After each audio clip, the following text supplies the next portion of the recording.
Aici, în mijlocul nostru și sigur, n-am reușit să-l avem așa de repede, fără ajutorul, să spunem așa, al fiului părintelui profesor, îl cunoașteți și dumneavoastră, Octavian Mihu, asistent universitar, doctor la Facultatea de Teologie, nu știu cum se cheamă, din Münster, catolică din Münster, facultatea, nu știu dacă poartă numele, adică Universitatea din Münster, și cu ajutorul domnului asistent Octavian, am reușit să îl chemăm pe părintele profesor în mijlocul nostru și tema de astăzi este intitulată în felul următor: Iată, eu și casa mea voi sluji Domnului. Ne-am gândit să ne vorbească legat de această temă despre cum noi, ca și familie sau ca familie ortodoxă, reușim să păstrăm aici, în Germania sau în România sau unde, credința ortodoxă, cum o dăm mai departe copiilor și cum putem să trăim noi cât mai autentic. Părinte profesor, vă mulțumim că ați acceptat invitația noastră și vă dăm cuvântul. O să stau după la discuție, stau aici mai aproape să vă văd noi. Preacuceriși, prea iubiți părinți, iubiți frați și surori, slăviți să fie Domnul și pentru seara aceasta și pentru bucuria pe care mi-a pretejuit-o astăzi, întâlnindu-l Părintele Spas și familia dânsului și, iată, în seara aceasta, întâlnirea cu dumneavoastră, cu toți. Tema familiei este foarte importantă pentru fiecare dintre noi și pentru biserică este foarte importantă.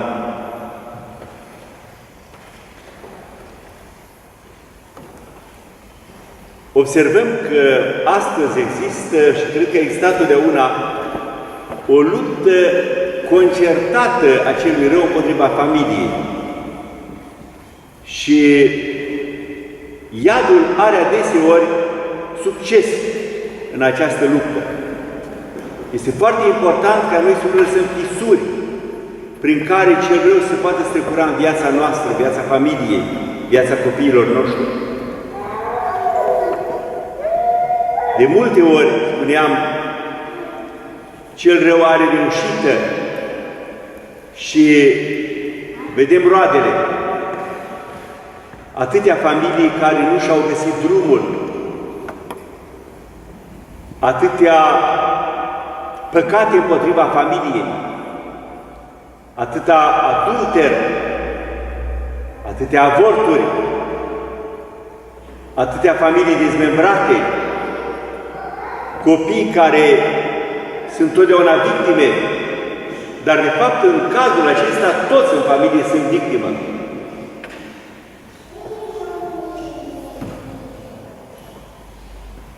Când ne gândim ca creștini la situația aceasta, uneori parcă ne pierdem speranța. Ce se mai poate face? Ce se mai poate salva într-o lume, într-o societate în care pare că cel rău are succes pe toată linia? S-a ajuns în multe părți ale Europei ca numărul divorțurilor anual să depășească 50% din numărul căsătoriilor. S-a ajuns să numărăm avorturile cu milioanele. Se vorbește peste tot de criza natalității și de consecințele foarte grave pentru viața socială și pentru viața persoanelor datorată acestei scăderi drastice a natalității.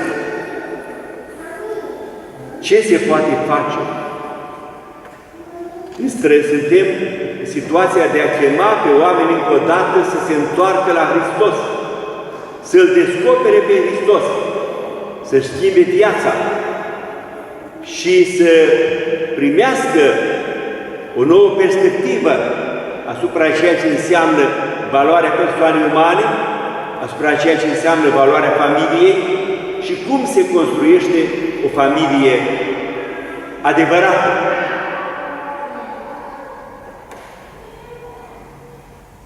De mai mulți ani de zile sunt invitat în Polonia, în ultimii ani, în fiecare an, la o conferință cu tații de familie.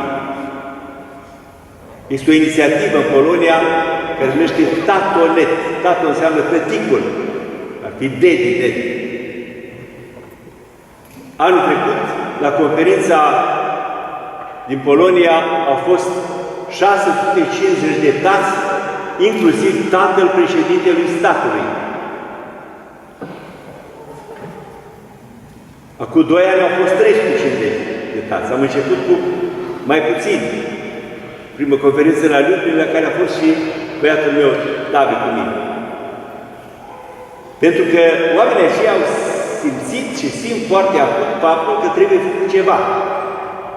Și s-a spus adeseori, se spune așa, ca un slogan, avem nevoie de mame. Ei, a spus-o Napoleon. Napoleon avea nevoie de mame să-i facă soldați. Dar ce faci dacă mama e bună și tatăl este un derbedeu? În păcate, sunt situații așa. Sunt situații în care mama încearcă să ducă în spate familia și să mai ducă în spate și un soț netrebnic. Și ea face cât poate, încearcă să-și ducă copiii și la biserică, o reușește până la 12-13 ani, când copiii nu mai ascultă, și ascultă mai degrabă vocea tatălui, care îndeamnă ce căutau de la biserică. Copiii mari. Vezi pe mamă cum suferă că nu reușește să ajute pe copii să-și descopere drumul în viață pe o calea Domnului. De asta când am sugerat acest lucru, iată eu și casa mea, iată eu și pruncii pe care mi-a dat Dumnezeu, este vocea Tatălui. Tatăl care vorbește în numele familiei. Așa a vorbit Iosua, urmașul lui Moise. O situație în care israeliții erau foarte înclinați spre idolatrie. Și din cauza aceasta își pierduseră curajul. Era în perioada Exodului. Ei, Iosua, omul lui Dumnezeu, un tip al lui Hristos, și numele este același, Iosua, Iesua, același. Iosua spune, iată eu și casa mea vom sluji Domnului. Dacă vreți, ne adresăm în special în seara aceasta taților. În Polonia, când vorbesc la conferințele acestea, la Tatonet, spun gentleman, nu este și ladies. Deci numai domn. Sunt conferințe numai de domn. Și sunt lucruri cutremurătoare pe care le aud în workshop. Ca să vă dau un exemplu. Un om foarte bine, patron, care și-a pierdut toată familia și pe soție și pe copii într-un incendiu. Casa și-a orice copii au murit cu tragedia lui și a arătat ce înseamnă că el să fie tată a unei familii care nu mai există. Sau un domn care polonez, dar care trăiește în Belgia, divorțat, cu copii. Copiii nu sunt cu el, dar el ajută copiii. Și spune, acest domn zice, ce dacă eu sunt divorțat, n-am voie să fiu un tată bun? Sau toate clasele sociale, de la sportivi, știu eu, oameni de televiziune, profesori universitari, toate categoriile sociale sunt reprezentate acolo, pentru că toți oamenii simt nevoia să se perfecționeze în ce privește calitatea lor de părinte. Deci, realizarea profesională uneori îți dai seama că nu valorează nimic dacă familia este nereușită, dacă este un chix. Din păcate, sunt persoane foarte bine realizate profesional, dar constată că nu pot să facă binele pe care vor să-l facă familiilor lor, pentru că nu mi ascultă nimeni.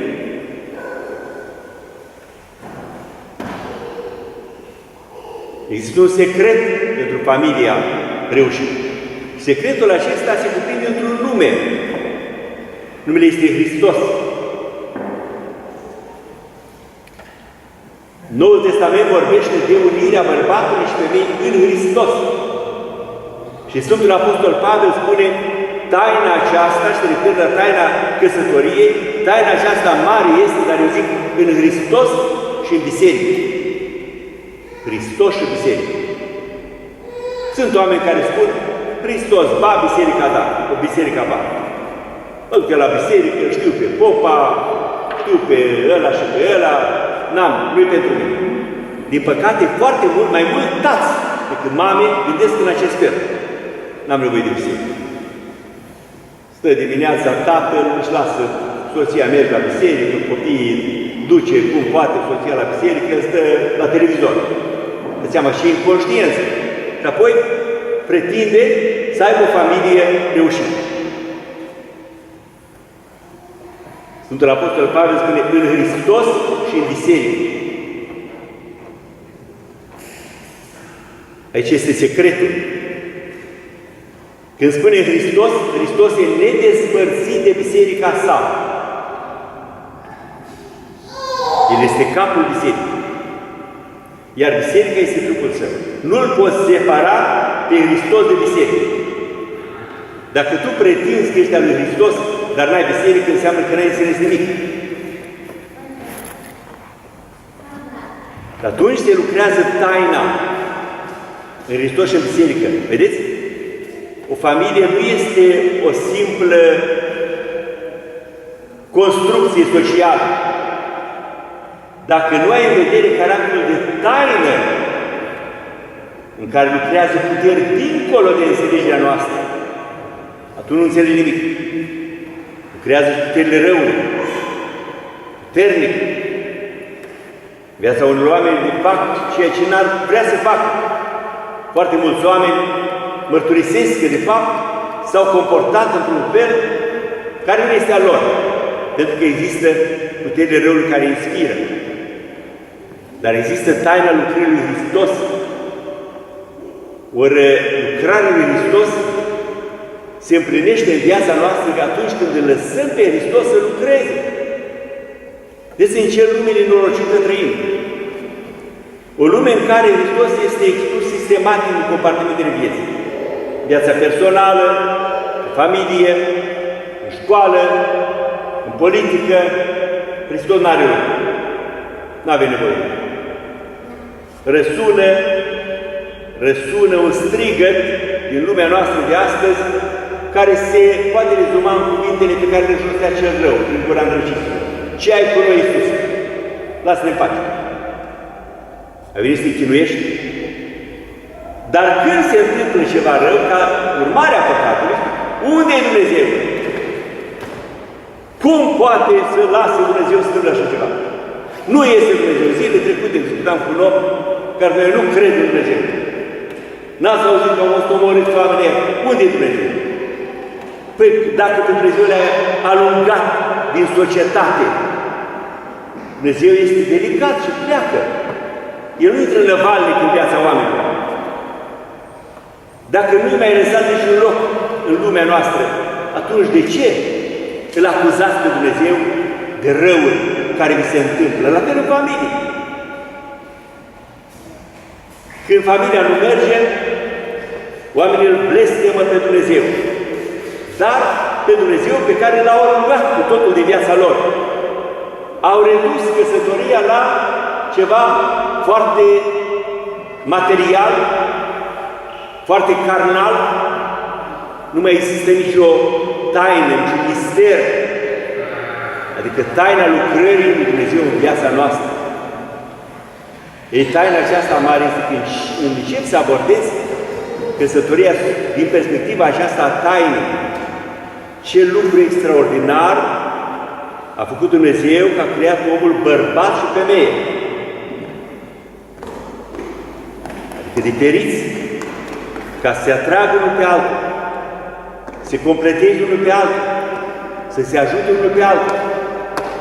Ce lucru extraordinar este că Dumnezeu, iată, fie tânărele sau tânără, îți oferă pe cineva ca un dar.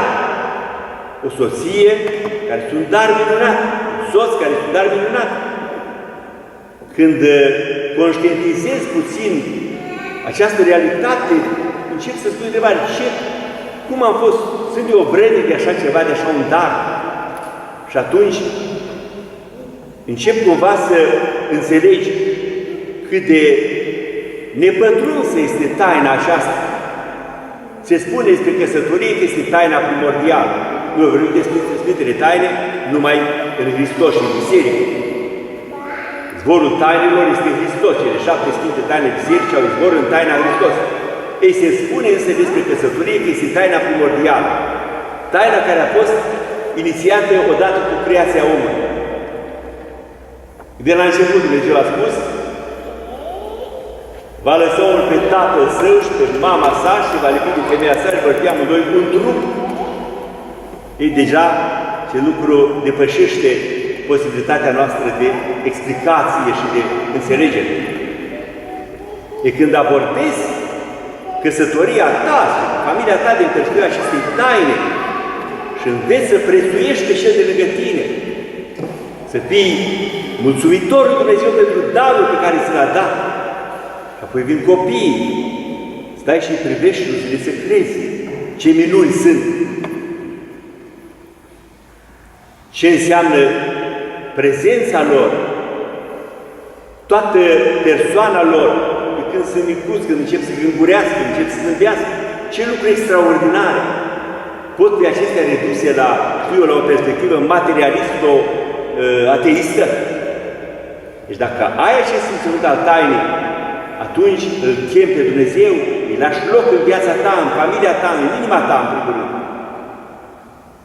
Și faci ca Iosua, spui familia în fața lui Dumnezeu.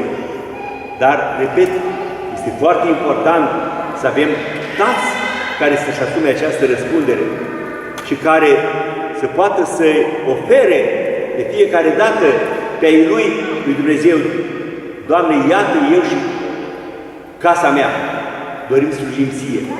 Și această hotărâre exprimată îl invită de fapt pe Dumnezeu în viața ta și a familiei tale. Și Dumnezeu lucrează minunat. Și vezi cum face din tine o familie. În Sfânta Scriptură se arată cum Dumnezeu a făcut din oamenii săi niște aleși care au lăsat ceva în urmă. Dumnezeu se numește Dumnezeul părinților. Dumnezeul biblic este Dumnezeul părinților, Dumnezeul lui Abraham, al lui Isaac și al lui Iacov. Ei, acești părinți sunt părinți sau patriarhi pentru că au titorit familii. Și familiile lor au fost întărite de așa manieră încât au făcut istorie.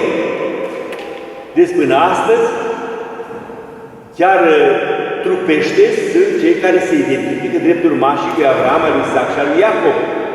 Iar cei care nu sunt urmași după trup, sunt urmași prin credință și noi suntem cu toții numiți fiii lui Abraham prin credință. Dumnezeu este Dumnezeul părinților. Dumnezeu este Cel care ajută pe oameni să întemeieze lucruri perene, cu o valoare veșnică. Nu niște construcții precare, niște surogate de familie, care azi sunt, mâine nu sunt, care apar și dispar și care nu înseamnă nimic, nici pentru cei care le compun. Deci sunt copii care se leapă de părinți. Și nu mai vreau să aud de părinți, sau de tata, sau de mamă. Sunt și părinți care se leapă de copii. În România, noi avem vreo 40.000 de copii abandonați, de care părinții nu vor să știe. Sunt frați care nu vor să știe de frați. Toate acestea pentru că n-a existat această perspectivă a tainei care este căsătoria și a faptului că noi nu putem construi o familie fără lucrarea minunată și dumnezeiască a Tatălui Ceresc. Hristos a restaurat firea umană. Hristos a restaurat implicit familia. De aceea vorbim de familie în Hristos, nu în afară de Hristos. Și lucrarea lui Hristos în familie este extraordinară. de Sfântul Apostol Pavel vorbește chiar de familia mixtă, în care un soț e credincios și ăla necredincios.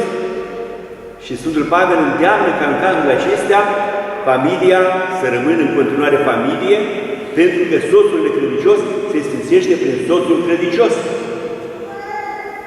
Bineînțeles, cu condiția ca copiii să primească de la bun început o educație creștină și să primească botezul. Este acel privilegiu paulinul pe care găsim exprimat în 1 Corinteni, capitolul 7. N-aș dori să mă extind mai mult în seara aceasta, pentru că aș vrea să avem o discuție pe teme foarte concrete de familie. Cu toții avem de reparat lucruri ce privește mersul familiei noastre. Cu toții simțim uneori că suntem neputincioși în a împlini în viața familiei noastre ceea ce s-ar putea de fapt împlini. Ei, Dumnezeu ne spune că de fapt noi suntem chemați să săvârșim lucruri mari. Mari și minunate, nu greșesc că sunt minunate, că mai presus de om. Și aceasta prin lucrarea lui Dumnezeu. Noi suntem chemați fiecare să putem în familia noastră să avem un rol decisiv prin conlucrarea cu Hristos la mântuirea tuturor celor din familia noastră. Și nu trebuie să ne mulțumim cu puțin în materie de familie. Eu mai spun așa, ca să-i mai șochez pe oameni uneori în biserică, cine nu-și duce familia în rai, un tată care nu duce familia în rai, e un ratat. Noi suntem chemați nu numai să dăm de mâncare copiilor și să spunem că i-am îmbrăcat și i-am îngrijit și i-am crescut mari până la căsătorie, ci suntem chemați să fim cei care deschid calea familiei noastre spre împărăția lui Dumnezeu.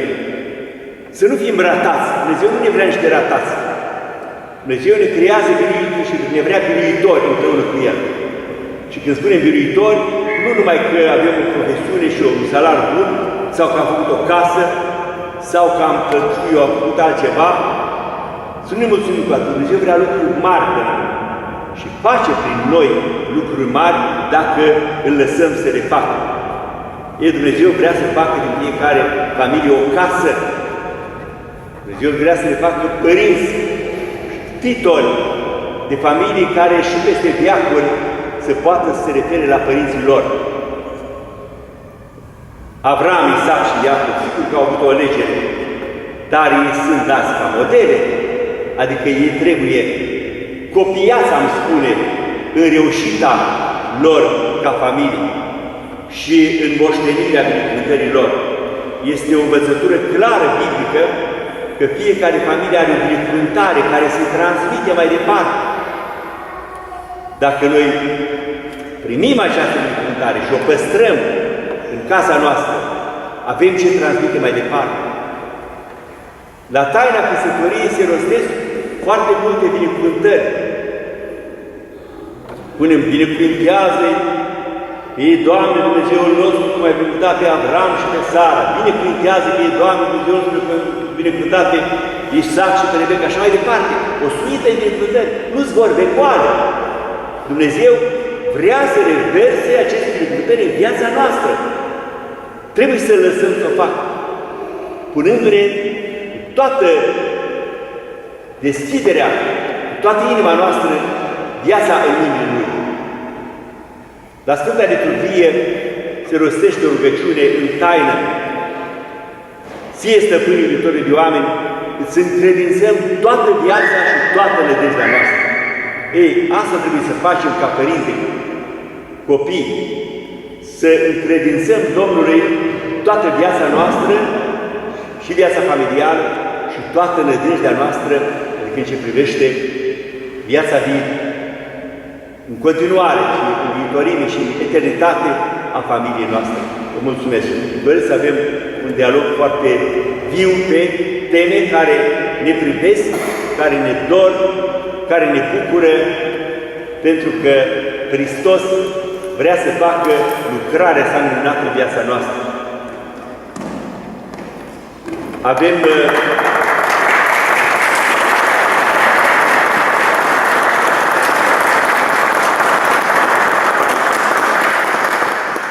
exemple extraordinare de sfinți,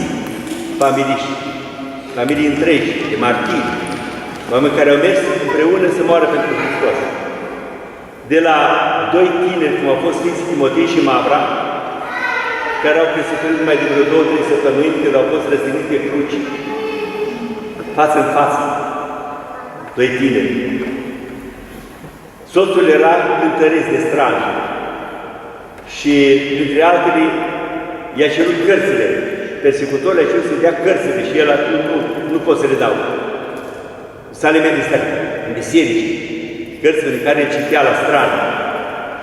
Și au fost răstigniți și au zăcut 9 zile pe cruce. Au fost legați de cruci 9 zile și istoria martirilor este extraordinară. Doi tineri soți, cum se întăreau unul pe altul, cu cuvinte greu de rostit, ca să ducă până la capăt martiriul. Până la mama aceea care avea 3 fete care purtau numele celor 3 virtuți creștine: Pistis, Elpis și Agapis, credința, nădejdea și dragostea, și atâtea alte exemple. Și până la Brâncoveanu, Constantin Brâncoveanu, cu cei 4 copii ai lui și cu ginele Ianache, care au murit și tatăl întărea, spunea fiilor: am pierdut totul, dar pe Hristos să nu-L pierd. Avem atâtea exemple. În viața cu care ne confruntăm zi de zi, nu mai prea vedem astfel de exemple. Dumnezeu vrea ca noi să devenim astfel de exemple. Mulțumim frumos Părintelui Profesor pentru acest cuvânt minunat despre ceea ce înseamnă familia creștină, despre ceea ce trebuie să punem noi în lucrare, și bucurăm că a subliniat anumite aspecte care, să spunem așa, ne scapă nouă sau ne știm, dar nu le conștientizăm, nu le lucrăm, nu le simțim așa cum trebuie să le simțim, și ne bucurăm că Părintele ni le-a scos iarăși în evidență și ne-a spus că Hristos este cel mai important lucru pe care o familie îl are și îl poate avea, și de aceea ne bucurăm din suflet să le ducem toate aceste cuvinte acasă, la noi, să medităm asupra lor, să le punem în lucrare și să încercăm să nu lăsăm pe Hristos să plece din familia noastră. Noi am pregătit deja câteva întrebări, scrisicioși, și sigur așteptăm și alte întrebări.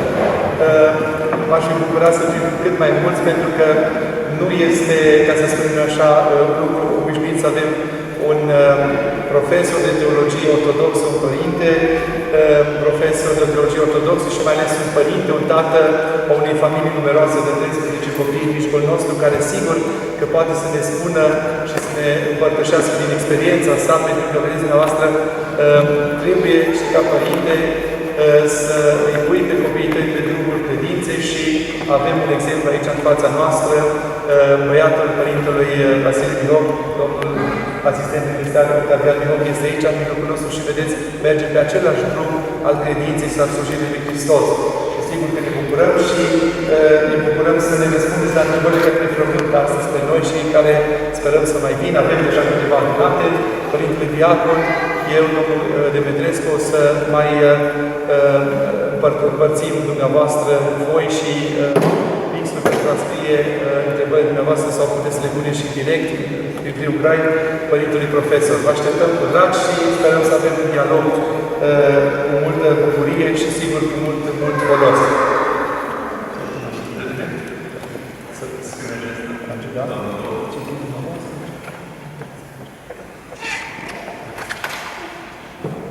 În afară de rugăciuni, ce ar putea să facă femeia pentru bărbatul necredincios? Și invers, bărbatul necredincios pentru femeia necredincioasă.